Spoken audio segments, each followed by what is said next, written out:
Chapter 3. Ang tatlo pa naming kasamang babae ay naging close na rin namin, sina Jenica, Mara at Ruby.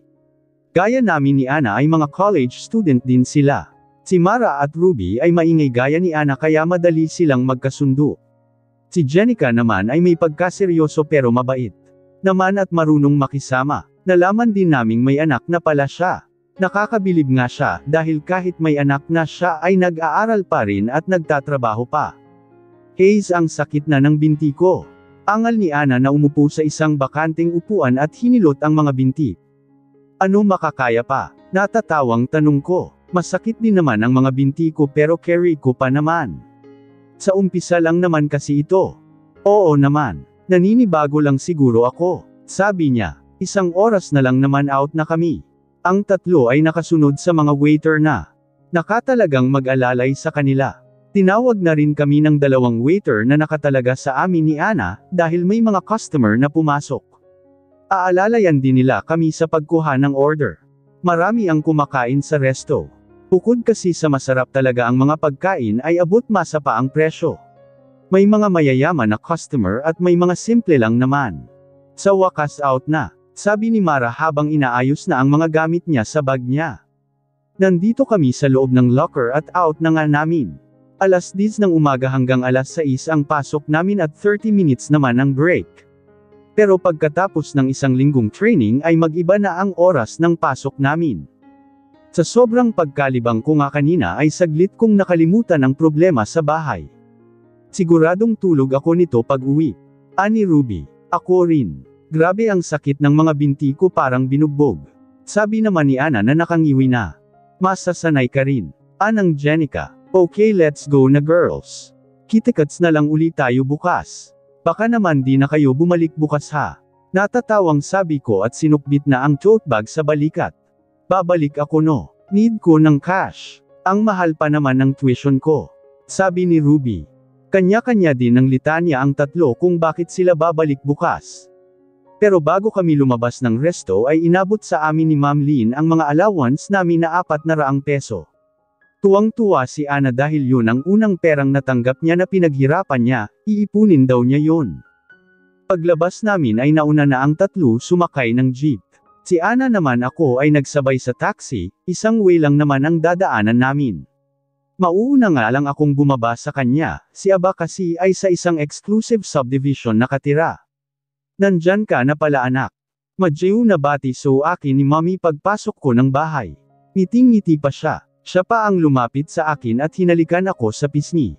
Anong meron, Mommy? Nagugulumihan ang tanong ko. Nako, may sasabihin ako sa'yo nak, paro kumain ka na ba?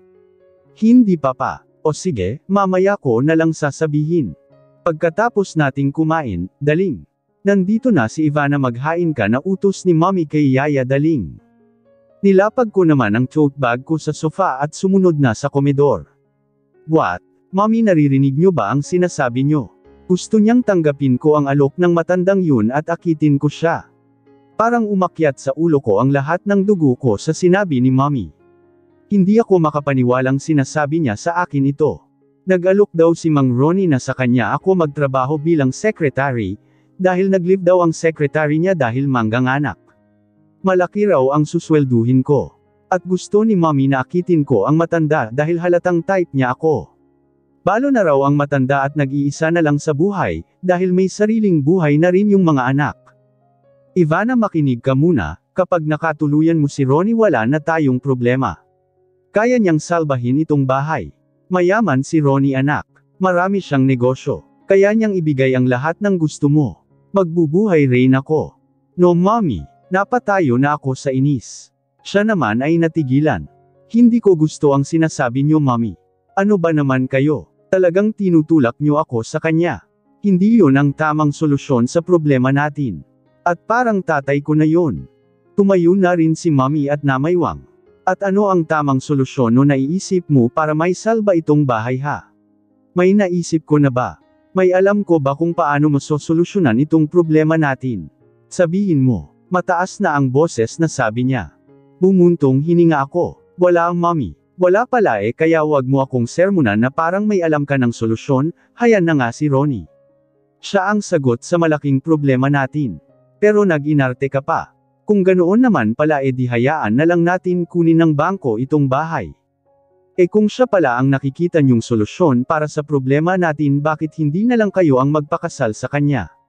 Tutal kayo naman ang nakaisip. Hindi ko na napigil ang sabihin. Pero kasabay niyo ng malutong na paglagapak ng kamay ni Mommy sa pisngi ko. Narinig ko pa ang pagsinghap ni Yaya Daling na nakikinig sa amin. Nagulat ako sa ginawa ni Mommy. Hinawakan ko ang pisngi kong namanhid at nagiinit dahil sa lakas ng sampal niya. Ngayon lang niya ako pinagbuhatan ng kamay. Hindi makapaniwalang tiningnan ko siya. Nakita ko namang natigilan siya. Tumalikod ako at dinampot ang tote bag sa sofa at nagmamarchang umakyat ng hagdan. Mag-aalas 11 na ay dilat na dilat pa rin ang mata ko. Dapat nga ay makakatulog na agad ako dahil pagod ang katawan ko. Pero ang isip ko ay gising na gising pa rin dahil sa nangyari kanina. Nakakaramdam ako ng pagtatampo kay Mommy dahil sinampal niya ako. Dati kahit nagpapasaway ako never niya akong pinagbuhatan ng kamay at pinagsasabihan lang ako. Siguro kasalanan ko rin dahil bastos ko siyang sinagot kanina. Pero siya rin kasi Sino bang matutuwa na nireto ka ng nanay mo sa matandang lalaki na parang tatay mo na para lang masolusyonan ang problema? Napapitlag ako ng makarinig ng mahinang katok. Ivana anak, gising ka pa. Bumuntong hininga ko nang marinig ang mahinahong boses ni Mommy sa likod ng pinto. Nak, kung gising ka mag-usap naman tayo. Humugot ako ng malalim na hininga at bumangon sa kama. Tinungo ko ang pinto at binuksan. Pumungad sa akin si Mommy na nakapantulog na. Mommy, kung tungkol na naman ito kay Mang Ronnie. Please, mabigat ang loob na sabi ko. Baka mauwi lang kami sa away kapag pinilit niya ang gusto. Hindi anak. Hindi ito tungkol kay Ronnie. Sabi niya. Hindi kagaya kanina wala na ang bakas nga katarayan sa mukha niya. Pumalik ako sa kama at umupo. Pumasok naman si Mommy at umupo sa tabi ko. Anak, I'm sorry kung napagbuhatan kita ng kamay kanina. Hindi ko sinasadya. Nabigla lang ako. Sorry talaga anak. Malambing niyang sabi at hinaplos ang buhok ko. Napakagatlabit naman ako at pinunasan ng kamay ang luhang bigla na lang pamatak.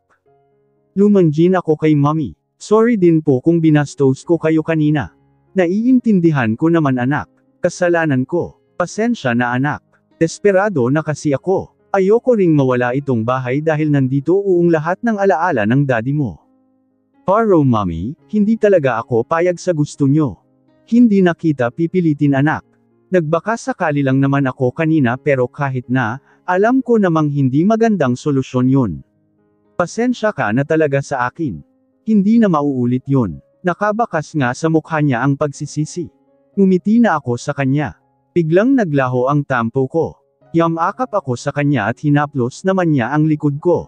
Mabait naman talaga si Mommy, stubborn nga lang siya minsan at nadadala lang siya ng problema namin. Saktong alas 8 ng umaga ako nagising. Maganda ang tulog at gising ko dahil naayos agad ang tampuhan namin ni Mommy kagabi. Dahil kung hindi siguradong nakatulog ako kagabi na masama ang loob hanggang sa paggising. Sa ngayon ay dapat nagkakaisa kami ni Mommy para masolusyonan sa tamang paraan ang problema namin. Balak ko nga ibenta na ang kotse.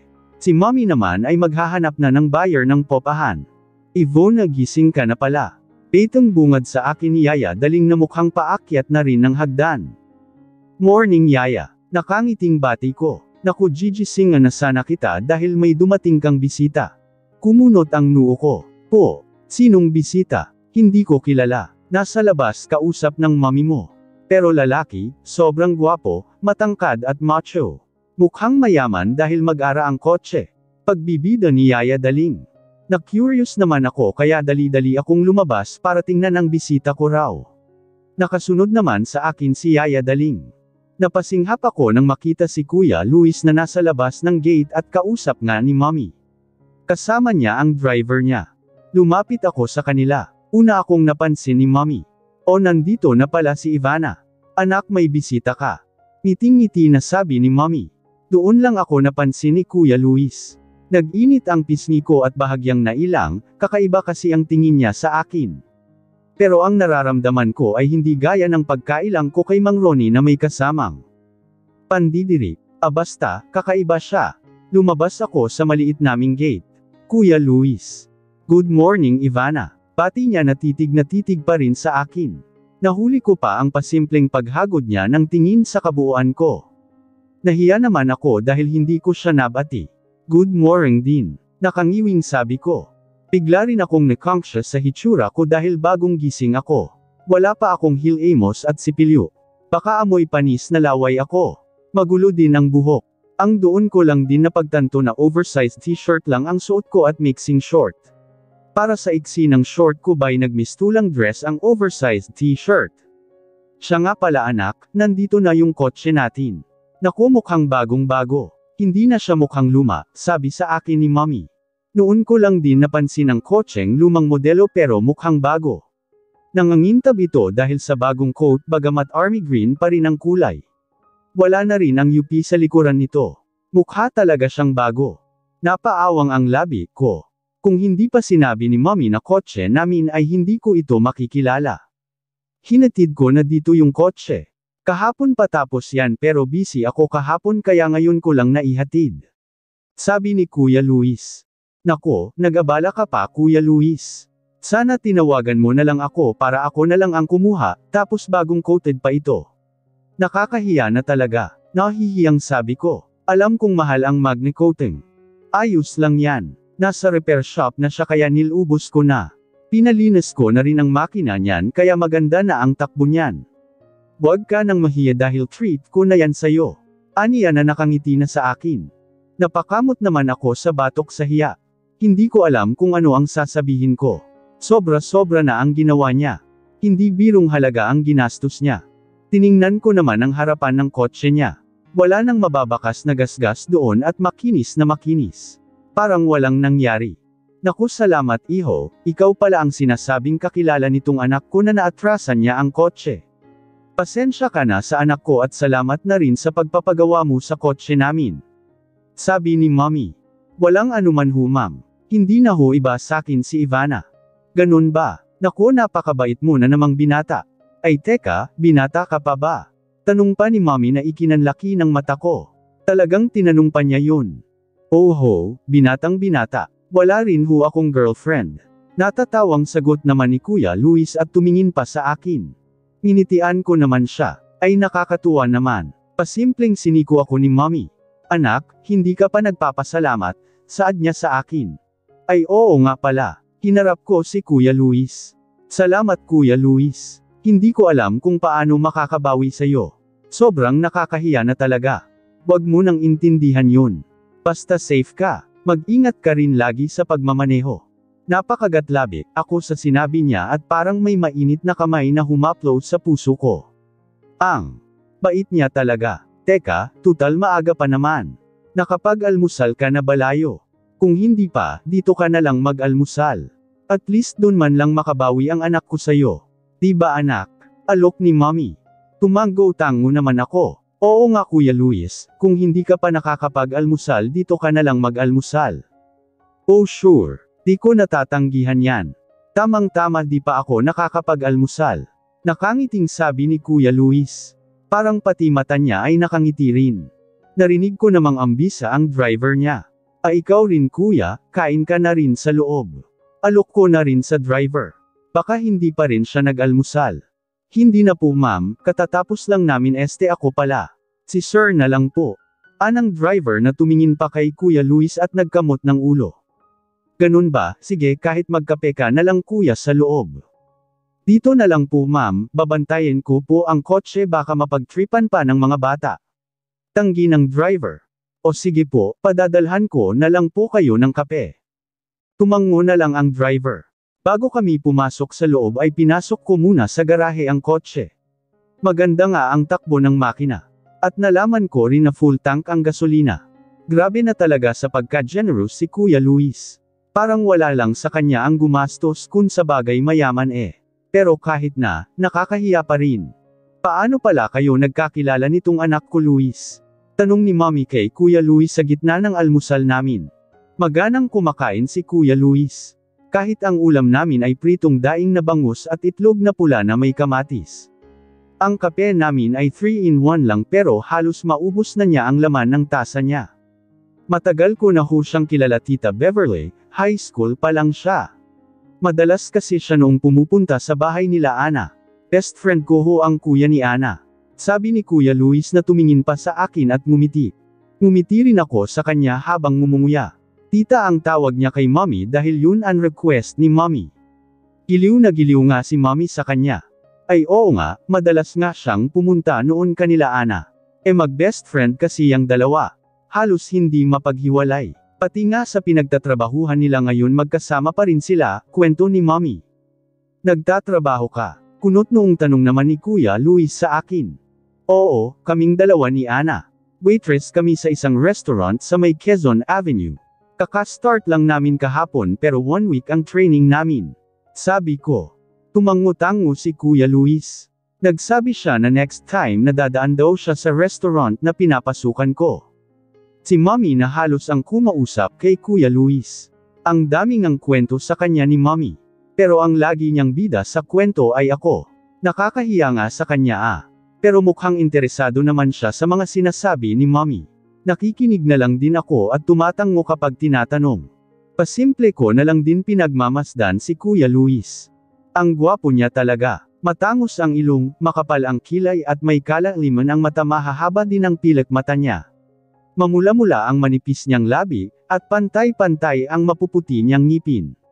Medyo panggan siya na binagayan pa ng papatubo niyang balbas. Lalaking-lalaki talaga ang hitsura niya pati sa pangangatawan, malalaki ang mga braso na hakab sa suot niyang long sleeve shirt na branded. Malaki din ang kamay niya na maugat at mahahaba ang daliri. Mabilis akong nag-iwas ng tingin nang tumingin siya ng tingin sa akin. Nag-init ang pisngi ko at biglang napasubo ng kanin. Nakakahiya na huli pa yata ako ni Kuya Luis na pinagmamasdan ko siya. Nang matapos ang walang sawang nagkukwentuhan pa rin si Mommy at Kuya Luis. Tingin ko nga ay nakikisakay na lang si Kuya Luis sa mga kwento ni Mommy. Nang may tumawag sa kanya ay saka lang siya nagpaalam na aalis. Nagsabi pa si Mommy na bumalik siya sa bahay kapag may time at ipagluluto raw siya. Nakakahiya feeling close si Mommy sa kanya. Pero nag-oo naman siya. Nagpaalam pa siya sa akin sa huli. Kegwapong binata talaga ni Luis. Kung ako bata-bata lang at dalaga pa. Hindi makakalampas sa akin yan. Sabi ni Mommy. Natawa na lang ako sa sinabi niya. Well, sa edad na 53 ay mukhang pangbata si Mommy. Pero napapansin ko kanina kakaiba ang mga tingin niya sa'yo. Tinging gandang-ganda. Dugtong pa ni Mommy at kinalabot pa ako. Nangunot naman ang noo ko. Pero alam ko ang sinasabi niya dahil lagi kong ang nahuhuling nakatingin sa akin ni Kuya Luis. Ayoko lang bigyan ng kahulugan yun. Nakakahiya. Ganun lang talaga tumingin si Kuya Luis, Mommy. Natatawang sabi ko. Alam ko yung mga ganong tingin Ivana, ganun ako tingnan ng daddy mo noon. O kita. Naging kami. Nag-init ang mukha ko sa sinabi niya. Mommy, parang kuya ko na si Kuya Luis. Mas okay na yun kesa naman parang tatay. Akyat muna ako sa taas, maliligo ako. Magkikita kami ni Stephen ngayon. Ani Mommy at umakyat na sa hagdan. Napakamot na lang ako sa noo. Talaga yang Mommy mo. Nakaamoy lang na mayaman yung binata, pasimpleng nirereto ka. Pero in fairness, gwapo talaga yung binata. Mas okay naman yun kesa doon sa matanda na nirereto sa'yo ng Mommy mo. Komento ni Yaya Daling. Napaawang ang labi, ako. Yaya Daling, pati ba naman ikaw? Kasi kinikilig din ako sa binatang yun. Ang gwapo-gwapo at ang bango-bango. Bagay kayo, tumatawang sabi ni Yaya Daling. Nalukot naman ang mukha ko. Pero tila may kumiliti din sa puso ko. Yaya, parang kuya ko na yun. Nasa 30 na mahigit ang edad nyun, di lang halata. Pus. Wala sa edad yan kapag kayo talaga. Ewan ko sa inyo ni Mommy Yaya. Kakapanood nyo ng teleserye sa hapon yan. Akyat na rin po ako para makapag-asikaso na. Sabi ko at umakyat na rin sa hagdan. Baon ang tinatagong kilig. Ang nang malamig na tubig. Napangiti ako sa binulalos ni Ana habang umiinom ng malamig na tubig. Nandito kami ni Jenica sa kitchen at natoka sa pagpupunas ng mga tray at mga plato. Silang tatlo naman ni Mara at Ruby ay nagsiserve sa labas at kumukuha ng order ng mga customer. 2 weeks na kami dito sa restaurant at gamay na namin halos lahat ng gawain. Nag-iba na rin ang oras ng pasok namin.